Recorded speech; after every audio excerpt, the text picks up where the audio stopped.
નાસિરનગર ડિમોલેશનનો મામલો પાલિકા ડેવલપર્સને પ્રોજેક્ટ માટે રસ્તા વિના પ્લોટની કાયદેસરતાનું સર્ટી મળે એમ ન હતું, એટલે નાસિરનગરના 100 મકાનો તોડી પડાયા.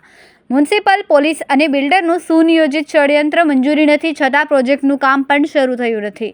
બિલ્ડરે પીવીસી માટે અરજી કરી, રોડ ન હોવાથી મ્યુનિસિપલે પીવીસી આપ્યું નહીં, છતાં બાંધકામ ચાલુ.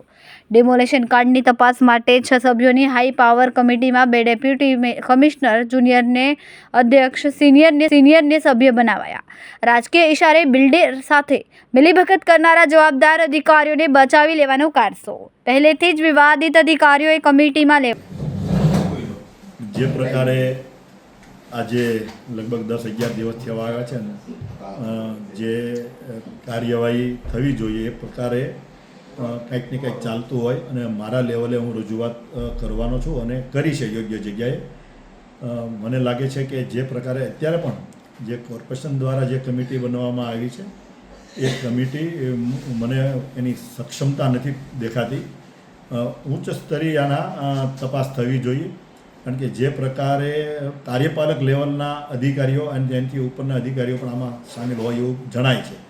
એટલે કાર્યપાલક ઇજનેર આ કમિટીના પહેલાં બને અને એક કોર્પોરેશન જ હોય, અન્ય સંસ્થાના અધિકારીઓ આમાં જોડાવા પડે. ઠીક છે, કમિશનરને લાગ્યું છે એટલે કમિશનરે એની પ્રાથમિક તપાસ માટે અત્યારે કમિટી નિમી છે, પરંતુ હું પણ હજી આગળ વાત કરીશ અને રજૂઆત કરવાનો છું કે આની માટે થોડી વ્યવસ્થિત રીતે કમિટી બને અને એ તપાસ કરે અને જે લોકોએ કાનૂન હાથમાં લેવાનો પ્રયાસ કર્યો છે અને જે પ્રકારે ડિમોલેશન થયું છે તો એની સામે સખત કાર્યવાહી થાય એ પ્રકારની કાર્યવાહી થવી જોઈએ, એ પ્રકારના મારા પ્રયત્નો રહેશે.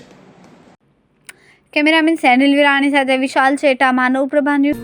અમારા વિડીયોની નવી અપડેટ મેળવવા માટે સબસ્ક્રાઇબ કરો માનવ પ્રભા ન્યૂઝ ચેનલને. બેલ આઇકન ક્લિક કરો લેટેસ્ટ વિડીયો સૌથી પહેલા મેળવવા માટે.